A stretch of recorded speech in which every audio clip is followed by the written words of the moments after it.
అందరికీ నమస్కారం అండి. నేను మీ రాధిక. ముందుగా అందరికీ మాఘమాస ఆరంభ శుభాకాంక్షలు. ఈరోజు నుండి రోజు ఒక అధ్యాయం చొప్పున మాఘ పురాణాన్ని మీకు వివరిస్తాను. హిందూ సాంప్రదాయాల్లో ప్రతీ నెల కూడా పవిత్రమైందే. శ్రావణ మాసం కానివ్వండి, కార్తీక మాసం కానివ్వండి, ధనుర్మాసం కానివ్వండి, మాఘమాసం కానివ్వండి, ఏ మాసమైనా హిందూ సాంప్రదాయం ప్రకారం ప్రతి మాసం కూడా పవిత్రమైనదే. ప్రతి మాసానికి ఒక విశిష్టత అనేది ఉంది. ఎలాగంటే శ్రావణ మాసంలో స్త్రీలు ఎక్కువగా పూజలు, వ్రతాలు, లక్ష్మీదేవి పూజలు, వ్రతాలు, మంగళగౌరి నోములు అవన్నీ నోచుకుంటూ ఉంటారు. మాంగళ్యాన్ని ప్రసాదించండి అని చెప్పేసి ఆ అమ్మవారికి వేడుకొని పూజలు, వ్రతాలు చేసి అమ్మవారికి ఒడిబియ్యం పోస్తారు. అలాగే కార్తీక పురాణం అంటే కార్తీక మాసంలో కార్తీక పురాణం చదువుకోవడము, దేవాలయాలకి వెళ్ళడము, దేవాలయాల్లో దీపారాధన చేయడము, దీపదానాలు ఇవ్వడము, ఇలా కార్తీక మాసం అంతా కూడాను దీపానికి పెట్టింది పేరుగా చెప్పుకుంటాము. ధనుర్మాసంలో వచ్చేసి గోదాదేవి ఆ రంగనాథుని వరించడం కోసం, ఆ రంగనాథునిలో ఐక్యమవ్వడం కోసం 30 రోజులు 30 పాశురాలు చదివింది. అది ధనుర్మాసంలో. అలాగే ఇప్పుడు మాఘమాసం అనేది హిందూ సాంప్రదాయం ప్రకారం చాలా పవిత్రమైనది. ప్రతి మాసానికి ఓ విశిష్టత ఉంది. అలాగే ఈ మాసానికి కూడా అంతే విశిష్టత ఉంది. చాంద్రమానం ప్రకారం 11వ మాసమైనది మాఘమాసం. కార్తీక మాసంలో ఎలా అయితే దీపానికి ప్రాముఖ్యం ఉంటుందో అలాగే మాఘమాసంలో స్నానానికి అంతటి ప్రాముఖ్యం ఉంటుంది. ఈ నెలలో పరమేశ్వరుడు లింగరూపం ధరించాడని పౌరాణిక గాథ.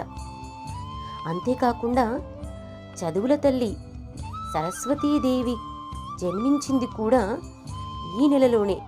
అంటే మాఘ వసంత పంచమి రోజు సరస్వతీమాత జన్మించింది అని పురాణ గాథ.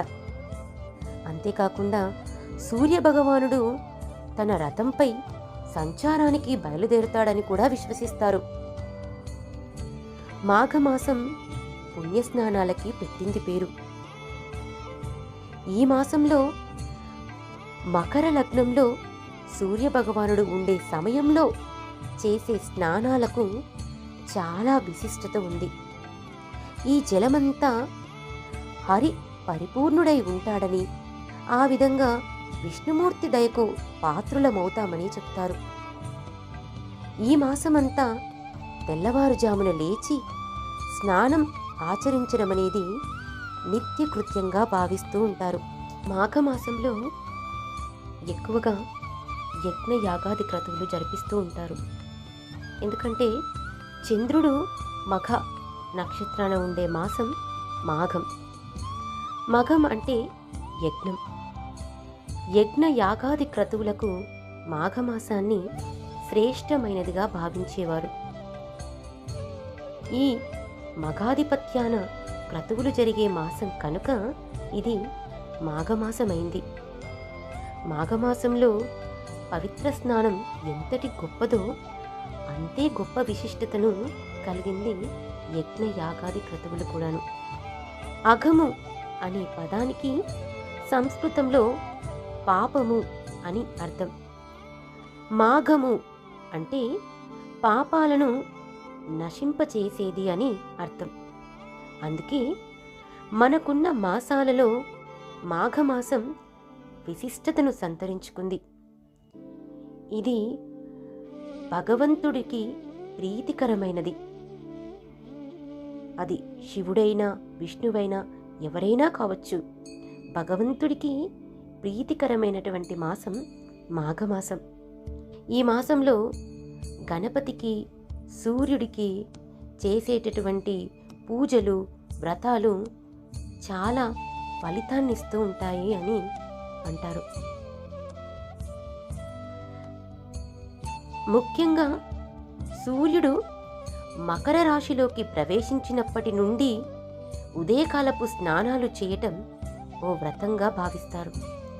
మాఘంలో ఎవరికి వారు వీలున్నంతలో నది, చెరువు, మడుగు, కొలను, బావి, చివరకు చిన్న నీటి పడియలోనైనా సరే స్నానం చేస్తే ప్రయాగలో స్నానం చేసినంత పుణ్యఫలం లభిస్తుంది.